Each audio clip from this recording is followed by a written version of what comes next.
Hi friends, എല്ലാവർക്കും പുതിയൊരു വീഡിയോയിലേക്ക് സ്വാഗതം. പാർവതി അറിയാതെ പാർവതിയുടെ സാരിയുടെ തുമ്പിലെ കെട്ടഴിച്ച് നോക്കിയാണ് സുശീലയും ജാസ്മിനും കൂടെ. അപ്പോൾ അതിൽ ഒരു നാരങ്ങ അവർ കാണുകയാണ് കേട്ടോ. അപ്പോൾ സുശീല അത് അറിയാത്ത പോലെ താഴേക്ക് തന്നെ ഇടാണ്. എന്നിട്ട് പാർവതിയോട് ചോദിക്കും, ഇതെന്താ പാർവതി, നാരങ്ങ ഇതിപ്പോൾ എവിടെ നിന്ന് വന്നു? അപ്പോൾ പാർവതി പറയും, അയ്യോ ഇത് ഞാൻ എൻ്റെ സാരി തുമ്പിൽ കെട്ടിവെച്ചിരുന്നതാണല്ലോ, ഇതിപ്പോൾ എങ്ങനെ താഴെ വീണത്? അപ്പോൾ വിപിൻ പാർവതിയോട് ചോദിക്കും, ഇതെന്തിനാ ഈ നാരങ്ങ സാരിത്തുമ്പിൽ കെട്ടിവെച്ചിരിക്കുന്നത്? അപ്പോൾ പാർവതി പറയും, ഇത് ഉദയനൊരമ്മയുടെ പ്രസാദമാവി വിപിൻ. വെള്ളിയാഴ്ച ദിവസം ഈ ഒരു നാരങ്ങ ഇതുപോലെ കെട്ടിവെച്ചാൽ ഭർത്താവിന് ഐശ്വര്യം വരുമെന്നാണ് പറയുന്നത്. അപ്പോൾ സുശീല പറയും, എന്നാൽ പിന്നെ നിങ്ങൾ സംസാരിച്ചിരിക്കെ ഞങ്ങൾ പോകുന്നു എന്ന് പറഞ്ഞിട്ട് ജാസ്മിനും സുശീലയും കൂടെ അവിടെ നിന്ന് പോവുകയാണ്. അപ്പോൾ വിപിൻ പാർവതിയോട് പറയും, രണ്ടാളും കൂടെ എന്തൊരു ഉദ്ദേശത്തോടെയാണ് വന്നത്. അവരുടെ ലക്ഷ്യം നടക്കാതെ പോയതിൻ്റെ നിരാശ അവരുടെ മുഖത്തുണ്ട്. അപ്പോൾ പാർവതി പറയും, അവരുടെ ലക്ഷ്യമൊക്കെ എനിക്ക് മനസ്സിലായി.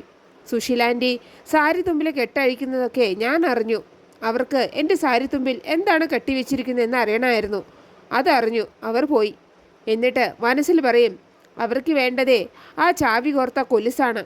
അതവർ എത്ര പരിശ്രമിച്ചാലും കിട്ടാൻ പോകുന്നില്ല. അത്രയ്ക്ക് ഭദ്രമായിട്ടാണ് ഞാനത് സൂക്ഷിച്ചു വെച്ചിരിക്കുന്നത്. അതേസമയം പ്രതാപൻ പ്രഭാവതിയോട് പറയും, ഞാൻ ആദ്യം പോയിട്ട് ഡോർ അടച്ചിട്ട് വരാൻ ചേച്ചി, അല്ലെങ്കിൽ നമ്മൾ പറയുന്നതൊക്കെ ആ ജാസ്മിൻ വീഡിയോ പിടിക്കും എന്ന് പറഞ്ഞിട്ട് പ്രതാപൻ പോയി ഡോർ അടച്ച് കുറ്റിയിടുകയാണ് കേട്ടോ. അത് കാണുമ്പോൾ പ്രഭാവതി പറയും, ജാസ്മിനെ പേടിക്കേണ്ട കാര്യമൊന്നുമില്ല, അവൾ നമ്മുടെ ആളല്ലേ പ്രതാപ, അവൾ നമുക്കെതിരായിട്ട് ഒന്നും ചെയ്യില്ല. എന്നിട്ടാണോ അവൾ നമ്മൾ സംസാരിച്ചതൊക്കെ ഒളിഞ്ഞു നിന്ന് പകർത്തിയത്? അപ്പോൾ പ്രഭാവതി പറയും, അത് നമുക്കിട്ട് പണിയാനൊന്നുമല്ല, അവൾക്ക് വിശാലിനെ വിവാഹം കഴിക്കണം, നമ്മളത് നടത്തി കൊടുക്കണം. അത് നടത്തി കിട്ടാൻ വേണ്ടി അവൾ എന്തും ചെയ്യും. അതിൻ്റെ ഭാഗമായിട്ടാണ് അവൾ ആ വീഡിയോ റെക്കോർഡ് ചെയ്തത്. അപ്പോൾ പ്രതാപൻ ചോദിക്കും, അതിന് തന്നെ ആയിരിക്കുമെന്ന് ചേച്ചിക്ക് ഉറപ്പുണ്ടോ? അപ്പോൾ പ്രഭാവതി പറയും, എനിക്ക് ജാസ്മിനെ നന്നായിട്ട് അറിയാം. ഞാനും നീയും ജാസ്മിനും ഒരേ വഞ്ചിയിലെ യാത്രക്കാരാണ്. അതിൽ ഒരാൾ വിചാരിച്ചാൽ മതി ആ തോണി മുങ്ങിയാൽ നമ്മൾ 3 പേര് മുങ്ങും. അത് അവൾക്ക് നന്നായിട്ട് അറിയാം.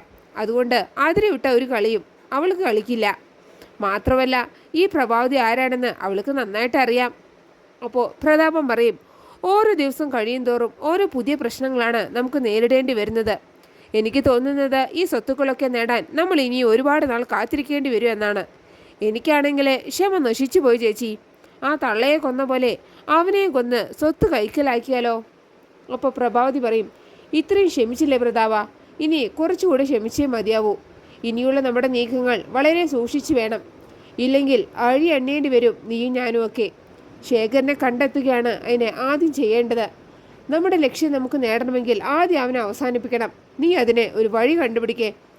അതേസമയം പാർവതി ആ കൊലുസെടുത്തിട്ട് ഒരു ബോക്സിൻ്റെ ഉള്ളിലേക്ക് വെക്കുകയാണ് കേട്ടോ.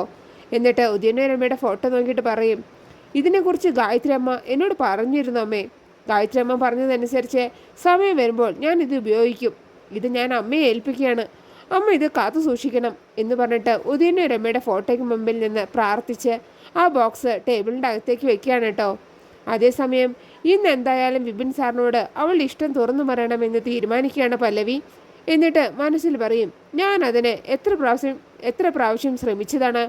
അപ്പോഴേക്ക് ആ ജാസ്മിൻ ഓരോ തടസ്സമായിട്ട് കയറി വന്നോളും. ഇന്ന് ജാസ്മിൻ കയറി വരല്ലേ എന്ന് പ്രാർത്ഥിച്ച് വിപിനെയും കാത്ത് നിൽക്കുകയാണ് കേട്ടോ പല്ലവി. അപ്പോഴാണ് അവിടെ ഒരാൾ പുതച്ചു മൂടിയിരുന്ന് ആവി പിടിക്കുന്ന പല്ലവി കാണുന്നത്. അത് വിശാലാണ് കേട്ടോ. അപ്പോൾ പല്ലവി ചോദിക്കും, എന്തു പറ്റി സാറേ, ആവി പിടിക്കുകയാണോ?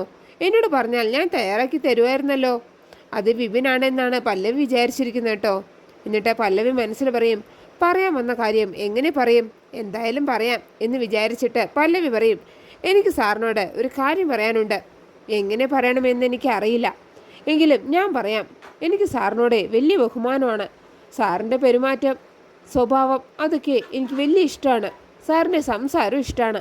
പിന്നെ സാറിൻ്റെ സ്റ്റൈല് അതും ഇഷ്ടമാണ്. ഇനി ഞാനൊരു കാര്യം തുറന്നു പറയാം. ഇതൊക്കെ പാർവതി കേൾക്കുന്നുണ്ടായിരുന്നു കേട്ടോ. ഇതൊക്കെ കേട്ട പാർവതി വന്നിട്ട് ചോദിക്കും, പല്ലവി എന്താ ഇവിടെ? അപ്പോഴാണ് പല്ലവിക്ക് അവിടെ ഇരിക്കുന്നത് വിശാലായിരുന്നു എന്ന് മനസ്സിലാവുന്നത്. അപ്പോൾ വിശാൽ ചോദിക്കും, നീ എന്തൊക്കെയാണ് പല്ലവി പറഞ്ഞത്? എനിക്കൊന്നും മനസ്സിലായില്ല. അപ്പോൾ പാർവതി ചോദിക്കും, എന്താ പല്ലവി നീ പറയാൻ വന്നത്? ഒന്നുമില്ല എന്ന് പറഞ്ഞിട്ട് പല്ലവി അകത്തേക്ക് കയറിപ്പോവുകയാണ് കേട്ടോ. ഇപ്പോഴാണ് എനിക്ക് ചില കാര്യങ്ങളൊക്കെ മനസ്സിലാവുന്നത് എന്ന് പറഞ്ഞിട്ട് പാർവതിയും പല്ലവിയുടെ പുറകെ പോകുന്നുണ്ട്. അതേസമയം ജാസ്മിൻ ജിതിനെ ഫോണിൽ വിളിക്കുകയാണ് കേട്ടോ. ജിതിൻ ജയിലിലാണെങ്കിലും അവിടുത്തെ ഒരു പോലീസുകാരൻ്റെ സഹായത്തോടെയാണ് ജാസ്മിൻ ജിതിനോട് ഫോണിൽ സംസാരിക്കുന്നത്. എന്നിട്ട് ജാസ്മിൻ ജിതിനോട് പറയും, ഇവിടെ കാര്യങ്ങളൊക്കെ കൈവിട്ട് പോകുന്ന സ്ഥിതിയാണ്. പാർവതി ഇപ്പോൾ പഴയ പാർവതിയൊന്നുമല്ല. ആരെന്ത് പറഞ്ഞാലും മിണ്ടാതിരിക്കുന്ന അവളിപ്പോൾ നാവ് ഉയർത്താൻ തുടങ്ങിയിരിക്കുന്നു.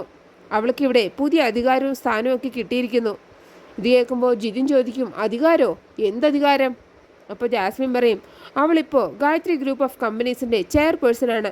വിശാലാണ് അവളത് ആക്കിയത്. പാർവതി ഇപ്പോൾ ഡബിൾ സ്ട്രോങ് ആണ്. എന്തൊക്കെയോ തീരുമാനിച്ചുറപ്പിച്ച ഭാവത്തിലാണ് അവളുടെ നടത്തം. അവളെങ്ങനെ വളരാൻ അനുവദിക്കരുത് ഏട്ടാ. എത്രയും പെട്ടെന്ന് അവളെ അവസാനിപ്പിക്കണം.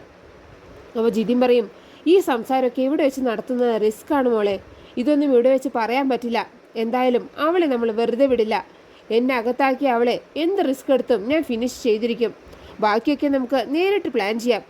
ആരും അറിയാതെ നീ ഇങ്ങോട്ട് വാ എന്ന് പറയട്ടെ. ജിതിൻ ഫോൺ കട്ട് ചെയ്യാൻ കേട്ടോ. ഇതെല്ലാം മണിക്കൂട്ടൻ കാണുന്നുണ്ടായിരുന്നു.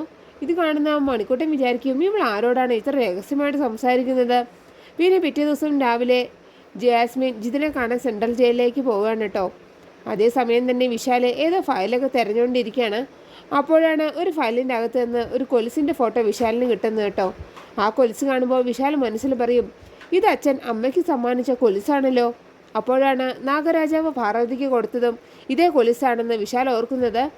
അതും രണ്ടും സെയിം കൊലുസ് തന്നെയാണ് കേട്ടോ. എന്നിട്ട് വിശാൽ മനസ്സിൽ പറയും, ഇതെങ്ങനെ പുറ്റിനകത്ത് വന്നു?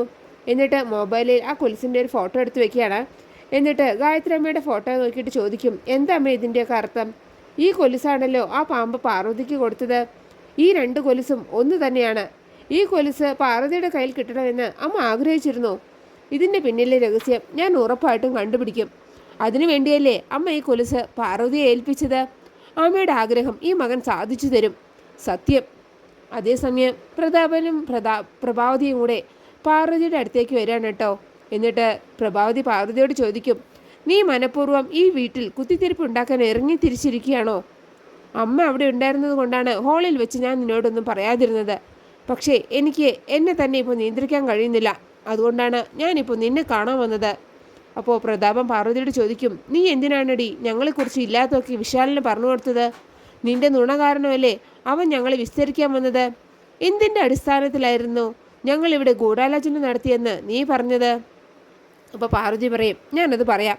നിങ്ങൾ രണ്ടുപേരും കൂടെ സംസാരിക്കുന്നത് ജാസ്മിൻ ആരും കാണാതെ ഫോണിൽ പിടിച്ചെടുത്തു. അത് രഹസ്യമായി സൂക്ഷിക്കുന്നത് കണ്ടപ്പോൾ എനിക്കത് വിശാൽ സാറിനോട് പറയാൻ തോന്നി. ജാസ്മിൻ ഇങ്ങനെ ഒരു പ്രവൃത്തി ചെയ്തത് കൊണ്ടാണ് എനിക്കത് സാറിനെ അറിയിക്കാൻ തോന്നിയത്. ഞാനത് സാറിനോട് പറഞ്ഞു. അപ്പോൾ പ്രതാപൻ പറയും, എന്നിട്ടിപ്പോൾ എന്തായി? ആ വീഡിയോയിൽ നീ കരുതിയതുപോലെ എന്തെങ്കിലും ഉണ്ടായിരുന്നോ? ഇല്ലല്ലോ. അപ്പോൾ പ്രഭാവതി പറയും, മഞ്ഞപ്പിത്തുള്ളവർക്ക് എല്ലാം മഞ്ഞയായി തോന്നും. ആദ്യം നീ നിൻ്റെ മനസ്സിലെ ദുഷിപ്പ് മാറ്റണം. പിന്നെ ഞാനും പ്രതാപനും ഈ കുടുംബത്തെ നശിപ്പിക്കാൻ നടക്കുന്നവരല്ല എന്ന് നീ മനസ്സിലാക്കണം. ഞങ്ങൾക്ക് ഈ കുടുംബത്തോടും ഗായത്രി ചേച്ചിയോടും എന്തുമാത്രം സ്നേഹമുണ്ടെന്ന് ആ വീഡിയോ കണ്ടപ്പോൾ നിനക്ക് മനസ്സിലായില്ലേ? ഗായത്രി ചേച്ചിയെ ഞാൻ എൻ്റെ കൂടെപ്പിറപ്പിൻ്റെ സ്ഥാനത്താണ് കാണുന്നത്, വിശാലിനെ എൻ്റെ സ്വന്തം മകനായും. അതിനിടയിൽ കയറി നീ കുറുക്കനാവാൻ നോക്കരുത്. ഇനി ഇതുപോലെ എന്തെങ്കിലും നെറികെട്ട പ്രവൃത്തി ഞങ്ങൾക്കെതിരെ നിന്റെ ഭാഗത്തു നിന്നുണ്ടായാൽ പ്രഭാവതിയുടെ തനി സ്വഭാവം നീ കാണും. അങ്ങനെ പറയുന്ന പ്രഭാവതിയെ കാണിച്ചുകൊണ്ടാണ് ഈ എപ്പിസോഡ് അവസാനിക്കുന്നത്. നിങ്ങൾക്ക് എൻ്റെ റിവ്യൂ ഇഷ്ടമായാൽ മറക്കാതെ എല്ലാവരും ലൈക്കും സബ്സ്ക്രൈബ് തന്ന് എന്നെ ഒന്ന് സപ്പോർട്ട് ചെയ്യണേ പ്ലീസ്.